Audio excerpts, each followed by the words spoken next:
오늘 읽은 본문은 구원 역사의 신비를 증거하고 있습니다.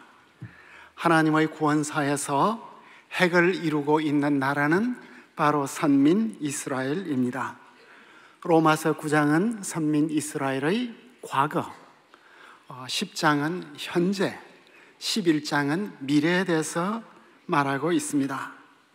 바로 이 11장에 대해서 톰 라이트 교수가 이 지점에서 사도 바울은 그의 독자들을 산 정상으로 데려가서 구원사의 영광스러운 전망을 보여주려고 한다고 말했습니다. 사도 바울은 하나님의 구원사를 단지 역사적인 사실로서만 말하고 있지 않습니다. 그는 하나님의 구원사 속에 숨겨져 있는 청량할 수 없는 하나님의 깊은 마음과 지혜와 지식의 풍성함과 우리가 헤아려 볼 수조차 없는 오묘한 판단에 대해서 감탄하며 찬양합니다. 깊도다 하나님의 지혜와 지식의 풍성하며 그의 판단은 헤아리지 못할 것이며 그의 길은 찾지 못할 것이로다. 이 모든 스토리의 마지막을 이 찬양으로 마무리하고 있습니다. 그런데 바울은 수천만 페이지로도 다 담을 수 없는 그 구원사의 한량없는 넓이와 깊이를 스케치 한 장으로 딱 그려내었습니다. 그는 돌감람나무가 참감람나무에 접붙이는 장면을 그리고 있습니다. 팔레스타인의 농부들은 올리브 나무의 생산력을 높이기 위해서 봄철에 접붙이는 작업을 늘 해왔습니다. 그런데 우리 사도 바울께서 돌감람나무를 참감람나무에 접붙인다고 말하고 있습니다. 이것은 상식에 맞지 않는 말입니다. 농부들은 항상 야생나무 뿌리에 야생나무의 원가지를 접붙이기 때문입니다. 야생나무는 뿌리의 힘이 강하고 재배된 나무는 가지의 힘이 있어서 열매를 맺기 때문입니다. 그래서 바울의 접붙이는 이 비유는 늘 조롱의 대상이 되었고 성경 오류의 대표적인 케이스로 꼽혔습니다. 신약학자 도드는 이렇게 말했습니다. 바울은 그가 걷고 있는 모든 길가에 있는 감람원 안에서 이루어지는 일에 대해서 알아보려고 하는 호기심조차 없었다. 이렇게 말했습니다. 정말 그랬을까요? 도드보다도 훨 유명한 램지 교수는 바울 당대의 로마 식물학자인 콜루벨라의 책에서 돌감람나무 가지를 원감람나무 가지에 접붙이는 경우들을 찾아내었습니다. 예로서 잘 자란 감람나무가 늙거나 병들어서 더 이상 열매를 맺지 못할 때 야생 가지를 접붙이면 나무가 활력을 얻어서 열매를 다시 맺게 되었습니다. 또한 램지는 오늘날에도 팔레스타인의 농부들이 이런 접붙이는 방법을 사용하고 있다는 것을 여러 식물학자들을 통해서 이야기를 했습니다. 그런데 바울이 늙은 감람나무의 회춘법을 가지고 이 중요한 진리를 설명하고 있다는 것은 뭔가 약간 석연치 않은 것 같습니다. 그래서 최근에 한 학자는 바울이 당대의 접붙이는 방식에 대해서 너무나 잘 알고 있었지만 자신의 관점을 이렇게 일관성 있게 설명하기 위해서 의도적으로 자연적인 방법을 도취시켰다고 말하고 있습니다. 사실 오늘날에도 감람나무 재배는, 올리브 재배는 지중해 경제권에서 굉장히 큰 비중을 차지하고 있고 바울 당대의 그리스나 로마 천지에 널려 있는 것이 올리브 재배였습니다. 그리고 그 당대 그리스의 식물학자들과 라틴 계열의 카토나 바로나 콜루멜라나 많은 학자들이 올리브 재배에 대한 다양한 기술들을 설명을 하고 있었기 때문에 그리스의 시인이 말한 것까지 인용할 수 있는 바울이 올리브나무 재배에 대해서 모르고 있다는 것은 사실 말이 안 될 것 같습니다. 신학적으로 볼 때 참 감람은 이스라엘이고 돌 감람은 이방인이니까 그 관점을 말하기 위해서 바울은 알지만 이렇게 도치시켰다고 이야기를 할 수가 있습니다. 사실 이방인들은 돌감람 나무죠. 돌감람 나무는 힘은 정말 세지만 지독하게 열매를 못 맺습니다. 그리고 어떤 돌감람 나무들은 열매를 많이 맺기는 하지만 먹을 수가 없어요. 그래서 이방인을 상징하기에는 너무나 적절한 비유라고 이야기를 할 수 있겠습니다. 따라서 바울은 이방인 출신 교인들을 향해서 여러분들은 원래 돌감람나무였습니다. 늘 겸손하셔야 돼요. 출신을 잊지 마세요. 이걸 지금 가르치려고 한다는 것입니다. 저도 제가 아무리 생각해봐도 나는 돌감람 출신 같아. 육도품 출신 같아. 성골이 될 수가 없어. 그렇지만 이 설명 역시 여전히 바울은 접붙임의 방법에 대해서 모르고 있었거나 혹은 왜곡하고 있다는 비난을 피하기가 어렵습니다.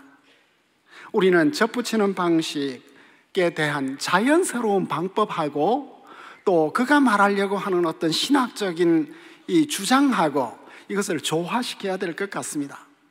왜 바울은 누구나 오해할 수 있는 이 비유를 가져왔을까요? 그 실마리는 우리 비유의 출발점인 로마서 11장 16절이 되겠습니다. 제사하는 처음 익은 곡식가루가 거룩한 적 떡덩이도 그러하고 뿌리가 거룩한 적 가지도 그러하니라. 여기에 두 가지 헌물을 비유로 들고 있습니다. 첫 헌물은 하나님께 바치는 첫 헌물은 처음 익은 곡식가루를 하나님께 바치는 것입니다. 곡식가루를 바치는 것뿐만 아니라 곡식가루로 만든 떡덩이를 혹은 빵 덩어리를 하나님께 바치는 것입니다. 하나의 거제입니다. 떡덩이를 잘 만들어서 하나님께 이렇게 덜어 바치는 거제가 되겠습니다. 한번 이것을 하나님께 바치면 이것은 거룩한 것이 되고 제사장의 몫이 되는 것입니다. 그래서 한번 바친 것은 일반인들은 먹을 수가 없습니다. 꼭 내가 이것을 먹고 싶다, 먹어야만 되겠다, 그럼 어떻게 하죠? 100배를 돌려 바쳐야 하는 것입니다. 그 당대의 법이었습니다. 그런데 처음 익은 곡식가루로 반죽 덩어리를 만들고 거기에다가 보통 가루로 만든 반죽 덩어리를 섞으면 어떻게 될까요? 그때 바울은 전부가 거룩해진다고 말하고 있습니다. 이미 거룩한 것에 일반적인 것을 추가하면 둘 다 거룩해지는 것입니다. 거룩에는 전념성이 있는 것입니다. 부정에도 전념성이 있는 것입니다. 어쨌든 부분이 거룩하면 전체가 거룩해진다는 뜻이 되겠습니다. 두 번째 말씀은 성경에 나오지 않는데 뿌리가 거룩한 적 가지도 그러하다는 이것은 바울 당대의 그 유대교의 규칙이었습니다. 이 배경은 뭐냐 하면 유실수를 하나님께 봉헌하는 것입니다. 원래는 내 농원에 있는 과목들이었고 내 경작지였는데 이것을 하나님께 바치면, 원래는 일반적인 것이고 세속적인 것이지만 하나님께 바치면 이 전체가 거룩해진다는 것입니다. 한 번 헌물로 바친 과목들은 모두 거룩한 것이 되고, 따라서 봉헌한 감람나무에, 봉헌한 올리브나무에 만약에 돌감람 가지들을 접붙이면 접붙여진 것도 거룩해진다는 것입니다. 그래서 맺힌 열매는 일반적인 사용이 금지되었습니다. 거룩한 뿌리가 일반 가지들과 접붙여지면 모든 것이 거룩해지는 것입니다. 그래서 주님의 것이 되는 것입니다. 만약 성전 경내에 심겨져 있는 올리브 나무가 너무 오래되어서 힘이 없어진다고 하면 덜감람나무 가지들을 이렇게 접목을 시키게 되면 그때는 다시 힘을 얻게 되는 것입니다. 그래서 접붙여진 이 가지들이 바로 거룩한 가지들이 되는 것입니다. 이것은 유대교와 유대교에만 있는 관습이 아니었고 그리스 로마에도 다 있는 관습이었습니다. 아테네의 아크로폴리스에 있는 감람나무는 그리스인들에 따르면 그것은 헬라의 신들이 심은 신성한 나무들입니다. 그런데 이 나무들의 힘이 약해지면 야생 가지들을 이렇게 접붙이게 되는데, 접붙이면 원래 생짜배기 돌감람나무들이 순식간에 신성한 가지로 변하는 것입니다. 바울 당대의 접붙임은 사회적인 은유로도 사용이 되었습니다. 랍비들의 글에 보면 만약 가난한 학자가 돈 많은 교육받지 않은 집의 여자하고 결혼을 하게 되면 양질의 포도나무가 덜 포도에 접붙여지는 것이다. 그래서 가난한 학자는 공부를 열심히 할 수 있고 배우지 못했던 이 집안은 갑자기 이 학자의 모든 지식과 지혜를 다 얻게 되는 것이다. 누나 좋고 매부 좋고 이렇게. 랍비 엘리에셀은 룻은 이스라엘 포도나무에 접붙여졌다고 말했습니다.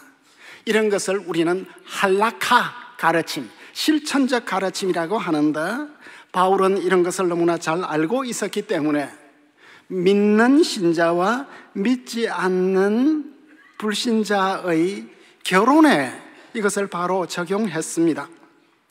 고린도전서 7장 14절에 보면 이런 말씀이 나옵니다.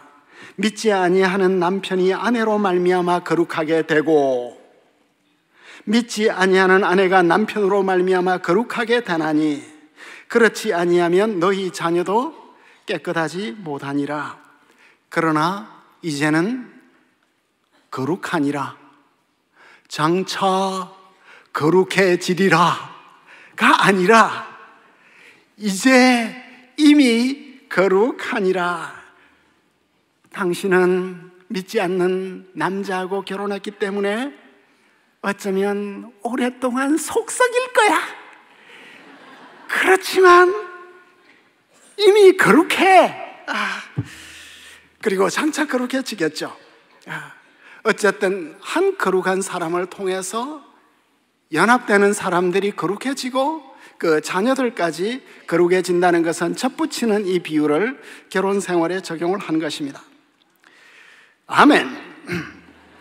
그래서 헤어지지 말라는 것입니다. 속 썩어도 끝까지 가정을 잘 지키라는 것입니다.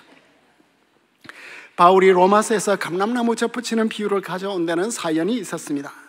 원래 로마 교회는 유대인 크리스천들하고 이방인 크리스천들이 함께 모여서 신앙생활을 했습니다. 그런데 주후 49년 클라우디우스 황제가 모든 유대인들을 로마에서 내어 쫓았습니다. 근데 네로가 집권을 한 이후에 초기에 54년 내지 55년에 추방령을 거두어 드렸습니다. 그래서 유대인 출신 크리스천들이 로마로 돌아왔습니다. 근데 이 몇 년 사이에 교회는 확 바뀌어서 분위기가 바뀌어서 유대적인 요소들은 하나도 없어지고 이방인 중심의 예배가 이루어지게 된 것입니다. 그래서 유대인 출신 크리스천들이 로마 교회로 돌아왔을 때 유대적인 전통을 찾아볼 수 없었기 때문에 너무나 불편했고, 그래서 유대교 출신의 크리스천들과 이방인 출신 크리스천들이 나누어질 수밖에 없는 그런 위기 상황이 있었습니다. 이 위기 사건은 바울이 볼 때 너무나 심각한 것이었고, 마치 이방인 크리스천들은 뿌리 없이 앞으로 신앙생활을 하고 유대인 출신 크리스천들은 가지 없이 신앙생활을 하는 것처럼 위태로웠기 때문에 이 감람나무 비유를 가져와서 우리는 한 뿌리에서 나온 신자라는 것을 말하고 있다는 것입니다. 이 둘이 나누어지는 것은 마치 구약 성경과 신약 성경이 서로 관계가 없다는 듯이 나누어지는 것처럼 심각한 것이었습니다. 만약 그렇게 된다면 우리의 믿음은 너무나 이렇게 좁아질 수밖에 없을 것입니다. 한국 교회는 왜 일제시대 때 신사참배를 거부했고, 일본 교회는 천왕 숭배를 다 그대로 수용을 했을까요? 왜냐하면 일본 교회는 신약만 가르쳤고 한국 교회는 구약 성경을 가르쳤기 때문에 천왕 숭배는 우상 숭배라는 것을 확실히 알고 순교도 하고 감옥에도 들어가게 된 것입니다. 그러니까 신약 교회는 구약 성경을 가져야만 하고 또 구약은 신약의 빛 속에서 함께 읽어져야 할 것입니다. 그래서 바울은 1000만마디 대신에 접붙이는 비유 하나를 가져온 것입니다. 우리의 뿌리는 예수 그리스도입니다. 둥치는 아브라함과 족장들과 모세와 선지자들입니다. 원가지는 유대인들이고 그런데 그들 상당수가 잘려졌습니다. 그 자리에 돌감람나무인 이방인 신자들이 접붙여졌습니다.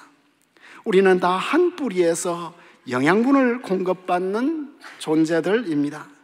우리의 성이 달라도 인종이 달라도 언어가 달라도 문화가 달라도 국가가 달라도 하나님의 한 백성인 것입니다. 그러니까 우리 크리스찬들은 다르지만 서로 존중하고 평화와 화해와 일치를 위해서 힘써야 하는 것입니다. 지난주에 남북 정상들 사이에 평화의 협약이 이루어졌는데 그 평화의 협약에 성령의 기름 부음이 임해서 이 나라에 피 흘림 없는 복음의 평화 통일이 오기를 우리는 기도해 가야 할 것입니다. 그렇지만 바울의 접붙이는 비유는 단지 교훈적인 것만이 아니었습니다. 바울은 이 비유를 통해서 구원사의 결정적인 터닝 포인트가 있었음을 우리에게 설명하려고 하는 것입니다. 하나님의 구원사는 원래 이스라엘 백성들을 중심으로 펼쳐왔습니다. 구약 성경이라는 것은 하나님께서 유대인들과 언약을 맺고 그들을 구원하신 역사를 담은 것입니다. 그런데 신약 시대가 되자 이 구원이 모든 열국의 모든 이방에까지 다 확장이 되었습니다. 어떻게 이런 거대 변혁이 이루어질 수 있는가? 어떻게 역사가 BC와 AD로 인류 역사 전체가 Before Christ와 Anno Domine로 나누어질 수 있는가? 바울은 유대인 전부가 아니라 유대인 지도자들이 예수를 메시아로 받아들이지 않고 거부했기 때문이라고 설명을 합니다. 그들이 복음을 거부했고 그들은 하나님이 주시는 구원의 선물을 거부했고 그래서 하나님은 메시아 예수를 통한 구원의 선물을 온 이방인에게 주시게 되었다는 것입니다. 쉽게 말하자면 바울의 논리는 유대인이 노했기 때문에 이방인이 예스하게 되었다는 것입니다. 감람나무로 비유를 하자면 원가지들이 잘렸으므로 잘렸다. 22절 마지막 단어 그렇지 않으면 너도 찍히는 바 되리라. 찍히다, 잘리다 하는 이것은 아주 강한 단어예요. 언약을 맺다 할 때 사용되는 단어인데 사실 원어는 언약을 자르다예요. 언약 가운데 머물러 있지 아니하면 잘라내기 때문에 자르다는 카라트라고 하는 이 단어를 사용을 하는 것입니다. 원가지들이 다이아몬드 이렇게 가공을 할 때처럼 잘라내어버린 것처럼 잘렸으므로 이방인들이 접붙임을 받을 수 있게 되었다고 말하고 있습니다. 그래서 이스라엘의 비극이 생기게 되었는데 바울이 던지는 질문은 이것입니다. 그러므로 내가 말하노니 하나님이 자기 백성을 버렸느냐? 하나님이 자기 백성을 버렸느냐? 이것이 11장 전체의 큰 질문이에요. 9장에서 11장 전체의 질문이기도 합니다. 그럴 수 없느니라. 나도 이스라엘인이요 아브라함의 씨에서 난 자요 베냐민 지파요 히브리인들 가운데 히브리인이라 딴 곳에서 하는 말이에요. 여기서 자기 백성이라는 것은 개인 이스라엘을 가리키는 것이 아니고 국가로서 이스라엘을 가리키고 있습니다. 국가로서 이스라엘이 구원사 속에서 어떤 자리가 있느냐? 버림받았느냐? 헤르만 리델보스라고 하는 학자가 이 점에 대해서 너무나 잘 말했습니다. 국가 이스라엘은 진주를 끄집어낸 이후에 버린 조개 껍질이 아니다. 하나님은 진주 끄집어내고 그걸 싸고 있던 조개 껍질 버리는 그런 분이 아니다. 우리말로 말하자면 우리 하나님은 토사 구팽의 대가가 아니시다.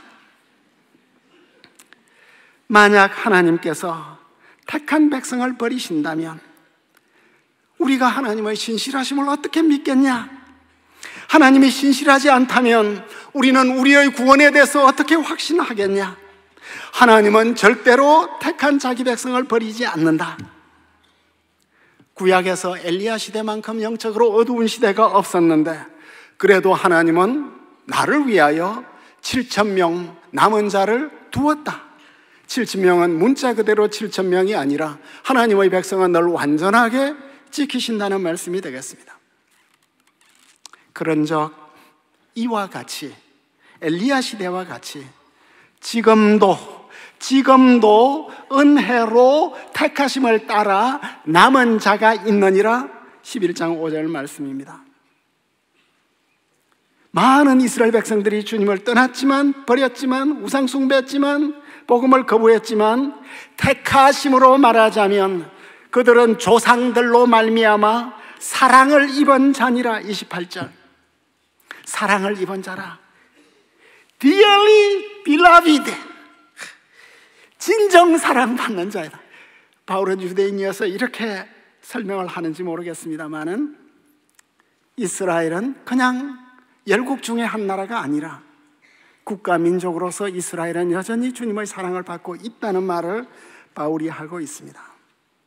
그렇지만 그들은 역사적으로 넘어진 것은 확실한 것입니다. 어느 정도 넘어졌을까요?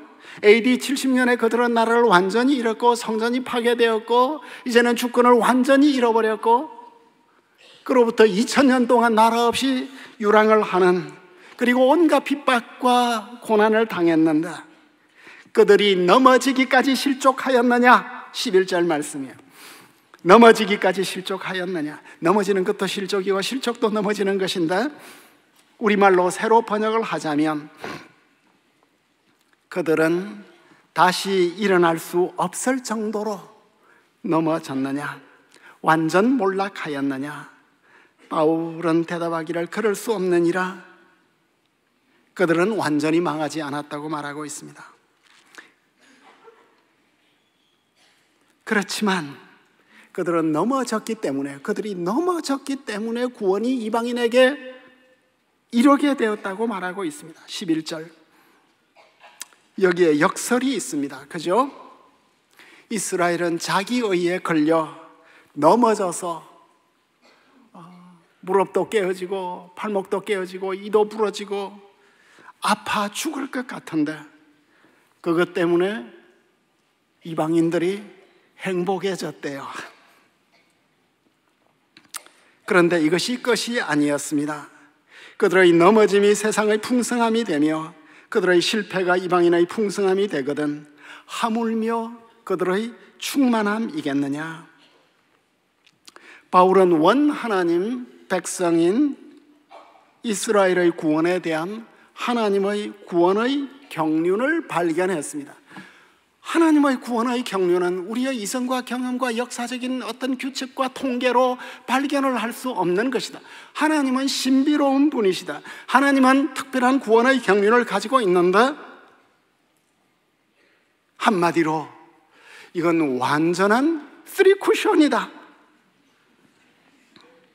복음의 당구공이 유대인을 탁 쳤는데 유대인이 노 하면서 탁 튕겨나자 이방인이 예스 하면서 받았는데 이방인이 예스 하면서 받으니까 유대인이 다시 예스 했다.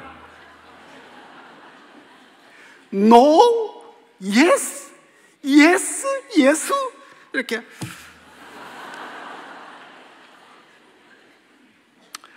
어떻게 처음에 노한 인간들이 나중에 예스하게 되었냐? 바울은 이것을 질투심과 시기심으로 풀어내었습니다. 13절을 다시 보시면 내가 이방인인 너희에게 말하노라. 내가 이방인의 사도인 만큼 내 직분을 영광스럽게 여기노라. 이는 혹 내 골육을 아무쪼록 시기하게 하여 그들 중에 얼마라도 구원을 받게 하려 함이라. 이방인이 주님을 만나서 하나님을 너무나 열심히 섬기고 행복해하고 기뻐하면 유대인이 화가 난다는 거죠. 여러분, 질투해 보셨습니까? 질투심보다 우리의 마음에서 더 원색적이고 강렬한 정서는 더 이상 없을 것입니다.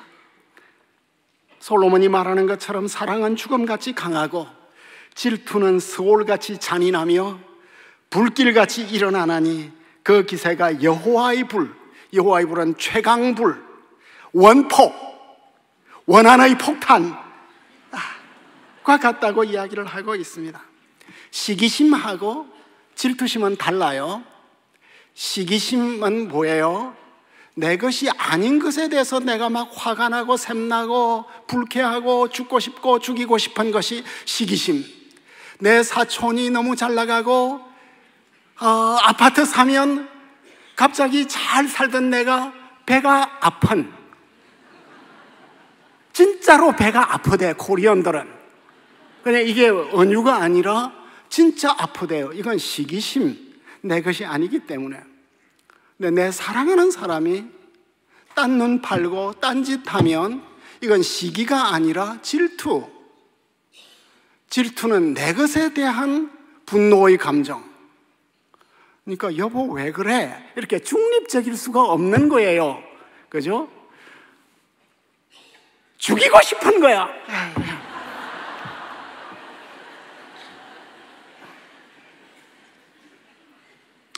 이방인이 하나님 잘 믿고 말씀 잘 알고 경건한 삶을 살고 은혜가 충만하게 살면 유대인들 속이 뒤집어지지 않겠느냐? 우리의 바둑용어로 말하자면 성동격서라. 유대인을 얻고 싶어서 이방인에게 막 집중하는 거예요.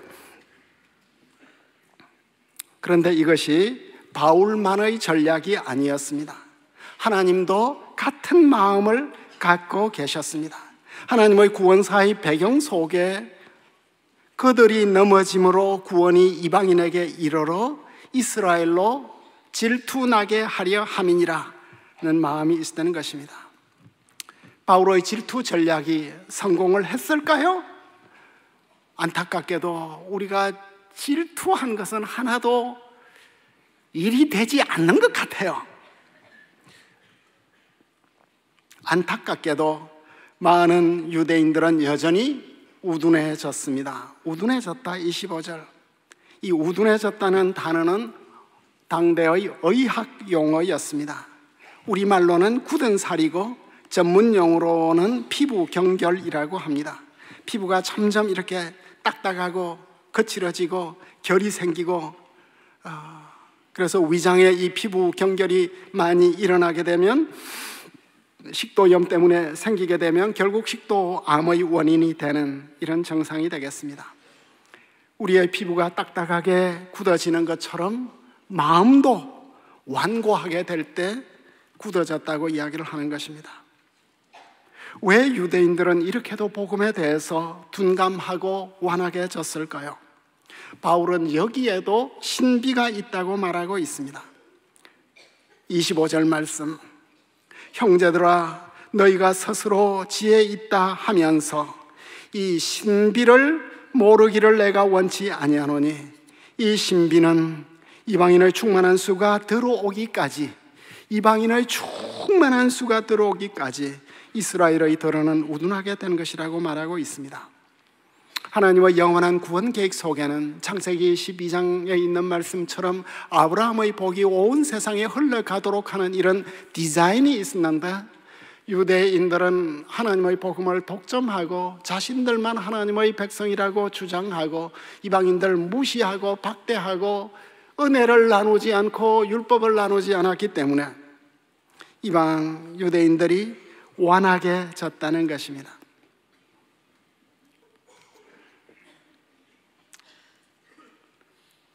이 완악해지는 것은 하나님의 디자인이기도 하지만 유대인들은 스스로 완악해졌다는 것입니다.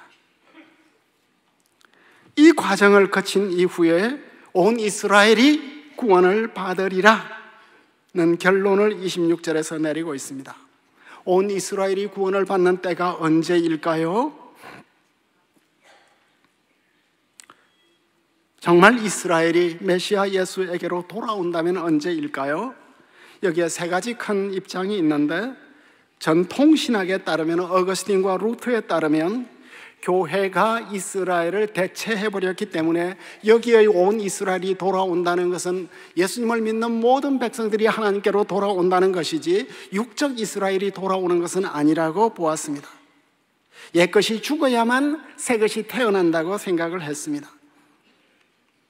그리고 세대주의에서는 하나님이 구원하는 그 방식이 세대마다 다르다고 주장한 이 세대주의에서는 교회와 이스라엘은 별개이기 때문에 교회가 휴거한 이후에 온 이스라엘이 회개하고 돌아와서 천년왕국을 세울 것으로 보았습니다.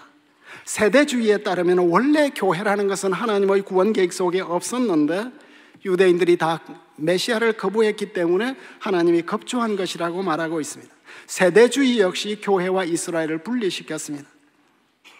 그런데 정통신학자인 칼빈 선생의 글을 보면 마지막 때가 되면 온 이방에 복음이 증거되고 온 이스라엘의 구원이 있을 것이라는 이런 설명을 하고 있습니다. 칼빈의 신학이 정말 놀랍습니다. 그는 이스라엘과 교회는 두 개의 분리된 공동체가 아니라 하나님의 한 구원 언약 속에 있는 두 백성으로 보았습니다. 하나님의 구원 언약, 하나의 구원 언약 속에 옛 백성 이스라엘과 새 언약 백성이 공존하고 있다는 것입니다. 그래서 이렇게 말했습니다. 주님께서 아브라함과 맺은 언약에서 떠날 가능성은 없다. 그 언약은 견고하고 불변하다. 하나님은 자기 백성을 심판하실 때에도 자비를 잊지 아니하신다. 이스라엘의 선택에는 역사적으로 볼 때 늘 전체를 선택하는 일반 선택과 그 가운데서 특별히 남은 자를 보존하시고 선택하시는 비밀 선택이 있었는데 이 둘은 늘 함께 가고 있었다고 말하고 있습니다. 정리하자면 바울에 따르면 이스라엘 백성과 이방인 크리스찬은 원가지와 접붙인 가지처럼 서로 뗄 수 없는 사이입니다. 둘 다 거룩한 한 뿌리에 붙어 있는 자입니다. 바울은 종말에 주님께서 온 이스라엘을 회복할 것에 대한 소망을 확실히 가지고 있었던 것 같습니다. 그렇다고 해서 이방인 신자들이 소외되는 것은 아닐 것입니다. 원백성의 넘어짐이 온 이방의 부요함이 되었다면 하물며 그들의 충만함이겠는가? 하나님의 구원사에는 이 세상의 그 어떤 천재도 파악할 수 없는, 예측할 수 없는 깊은 신비가 있습니다. 구원사의 신비를 한마디로 말하자면 십자가에 달려 저주받은 예수님이 온 세상의 구주와 주님이 되었다는 것입니다. 유대인들도 받아들일 수 없고 헬라인도 받아들일 수 없는 메시지였습니다.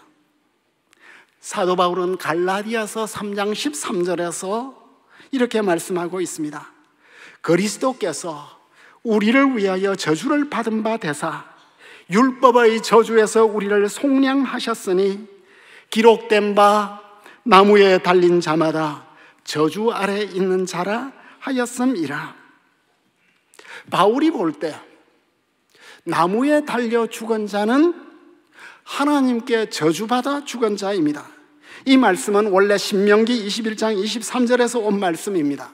고대 이스라엘에서 돌에 맞아 죽은 사람들도 있고 칼에 맞아 죽은 사람들도 있고 목매어 죽은 사람도 있는데, 일단 중한 범죄를 지은 사람은 마지막에 이렇게 나무에 매달아 죽게 해서 보는 모든 사람으로 하여금 경고를 받게 했습니다. 그래서 처음부터 십자가에 못 박혀 죽이는 이것은 이스라엘의 법이 아니었고 칼타고의 법이었는데, 이방에 있었던 법들이었는데, 이것이 이제 로마 시대 때는 중대한 사형수에 대한 사형 집행 방법이 되었습니다. 사실 쿰란 문헌에 보면 이제는 십자가에 못 박혀 죽은 자도 하나님의 저주를 받은 자라는 이런 해석이 나오게 되었습니다. 저주를 받는다는 것은 비난을 받는 정도가 아니라 저주를 받았다는 것은 하나님의 저주를 받은 것입니다. 바울이 볼 때 어떤 형태로 되었든지 간에 나무에 달려 죽은 자는 결코 메시아가 될 수 없다는 것입니다. 이것이 율법이요, 이것이 토라인 것입니다. 만약 그렇지 않다면 하나님의 말씀이 잘못된 것입니다. 유대교는 율법이고 바로 율법이 유대교인데, 만약 십자가에 달린 예수가 메시아라면 모세가 잘못된 것이고 모세의 율법이 잘못된 것입니다. 이것이 바울의 확신이었습니다. 따라서 바울은 기독교인의 핍박에 앞장선 것입니다. 스데반을 죽이는데 앞장선 것입니다. 스데반을 사내린에 고발한 사람도 바울이요, 그가 정인인 것입니다. 스데반을 죽으라고 돌을 처음 던진 사람도 바울이었습니다. 그런데 바울은 다메섹으로 가는 길에서 예수님을 직접 만나게 되었습니다. 큰 빛이 바울을 둘러쌌습니다. 그리고 음성을 들었습니다. 사울아, 사울아, 너는 어찌하여 나를 핍박하는가? 그때 바울은 질문을 했습니다. 누구십니까? 나는 내가 핍박하는 예수라. 바울은 아마 이 말을 씀을 듣고 기절을 했을 것입니다. 나무에 달려 죽은 자, 율법에 따르면 하나님께 저주받은 자가, 저주받아 죽은 자가 바로 메시아 예수라니, 이것이 하나님의 구원 계획이라니, 바울은 비로소 조상 대대로 믿어오고 확신한 그의 신앙에 결정적인 오류가 있음을 발견했습니다. 그래서 그는 구약 전체를 새로 볼 수밖에 없었습니다. 이사야 53장과 시편 22편에서 고난받는 메시아를 비로소 발견한 것입니다. 그 이전에도 그는 수십 번 수백 번 읽었지만 그것이 진정 메시아에 대한 예언으로 그의 마음에는 들어오지 않았던 것입니다. 하나님의 구원 계획 속에는 메시아는 고난을 받아야 하고 죽어야 하고 자신의 백성을 위하여 온갖 슬픔을 담당하는 자라는 것이 비로소 바울의 마음속에 들어오게 된 것입니다. 바울은 스스로 자기 의와 확신에 걸려 넘어졌고 스데반을 죽이는 데 앞장섰고, 그런데 비로소 이방인의 사도가 되어서 온 이방인의 충만함을 가져오게 되었습니다. 그래서 역사가 토인비는 바울을 싣고 로마로 가는 배는 유럽의 역사를 싣고 가는 배였다는 이런 유명한 말을 하게 되었습니다. 18세기의 한 저자가 이렇게 말했습니다. 그리스도 사건 외에 그 어떤 단독 사건으로서 바울의 회심만큼 기독교 역사의 방향을 결정한 일이 없었을 것이다. 이 사건을 올바로 고려했을 때 기독교는 하나님의 계시임을 증명하기에 충분하다는 이런 평을 하게 되었습니다. 이 구속사의 신비, 택한 백성이 넘어지는 것이 온 세상의 충만함이 되는 이 신비, 이 신비는 저와 여러분의 인생에도 적용될 수 있을 것입니다. 우리는 늘 넘어질까 봐 염려하고 두려워합니다. 사실 한 번 넘어지면 너무 아프고 다시는 못 일어날 것 같은 두려움이 있기 때문입니다. 그래서 실패 안 하려고 발버둥 치다가 우리는 자주 완전주의에 빠지게 되는 것입니다. 나의 조그만 실패에 대해서도 지나친 자책에 빠지는 것입니다. 제가 공부를 못하던 시절에는 시험에서 몇 개만 맞추어도 너무나 행복했는데, 늘 아버지에게 자랑하려고 했는데 이렇게 많이 맞추었다고. 공부를 잘하게 된 이후에는 그런 날이 있었는지 모르겠지만 하나라도 틀리는 것에 대해서 조마조마한,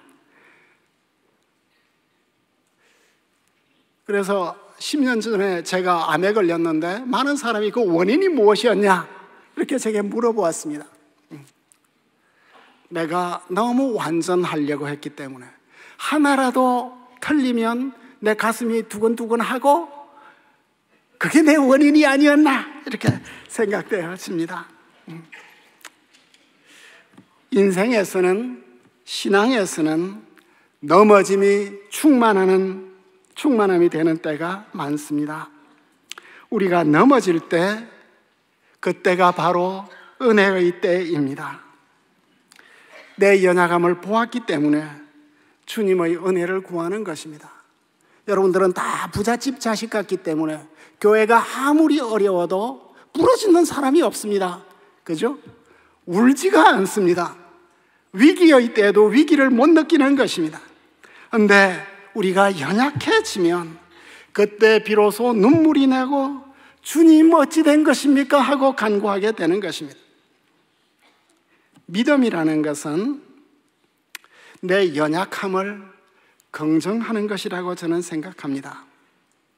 내 연약함을 긍정할 때, 그리고 주님 제 손을 붙잡아 주십시오 할 때 주님이 내 손을 받아주시는 것입니다. 율법이 아니라 은혜로 사는 것입니다.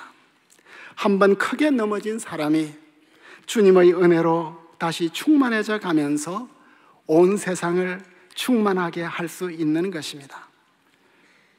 이것이 다윗의 인생이었습니다. 이것이 베드로의 인생이었습니다.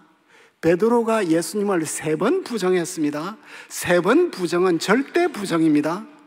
베드로에게 예수님을 3번 부정하는 이 사건이 없었다면 베드로가 그런 사도가 될 수 있었을까요? 이것이 모든 성도의 체험입니다. 제가 좋아하는 화가 반 고흐가 별이 빛나는 밤이라는 그림을 그렸습니다. 그 인생은 칠흑처럼 깊은 밤이었지만 찬란한 빛으로 가득 찬 그림입니다. 그 자신의 인생은 빛이 전혀 없는 인생 같고 너무나 분열이 심했기 때문에 귀를 스스로 잘라내는 그런 사람이었지만 그 영혼은 달빛과 햇빛보다 더 큰 빛이 가득 차고 넘쳤습니다. 이것은 이사야 선지자가 바라본 환상이기도 합니다. 여호와께서 자기 백성의 상처를 싸매시며 그들의 맞은 자리를 고치시는 날에는 달빛은 햇빛 같을 것이라.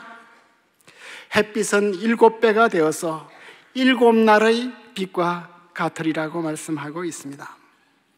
바울의 신앙 고백이 바로 이것이었습니다. 고린도후서 4장 6절 말씀입니다. 어두운 데서 빛이 비치라 말씀하셨던 그 하나님께서 예수 그리스도의 얼굴에 있는 하나님의 영광과 하나님의 영광을 아는 빛을 우리의 마음에 비추어 주셨다. 바울은 나무에 달려 죽은 예수의 모습 속에서 하나님의 영광을 아는 충만한 빛을 받았고 이방인의 사도가 되어서 온 이방을 밝히는 사도가 되었습니다. 우리를 위해서 나무에서 저주받으신 예수 그리스도의 은혜가 늘 우리와 함께 하셔서 우리의 넘어짐조차 온 세상의 충만함이 되는, 내 인생의 충만함이 되어서 내 가정과 이웃과 교회를 충만하게 채우는 우리 성도의 삶이 되기를 축원합니다. 사랑하는 하나님 아버지, 은혜를 감사합니다. 바울의 인생을 통해서 넘어짐조차 충만함이 되는 하나님의 구원의 경륜을 발견하게 하여 주셔서 감사합니다. 우리는 7번 넘어져도 절망하지 않고 다시 일어서는 의인의 삶을 살게 하여 주옵소서. 우리의 넘어짐 속에서 주님의 가장 깊고 충만한 은혜를 누리는 성도들 되게 하여 주옵소서. 예수 그리스도 이름으로 기도합니다. 아멘.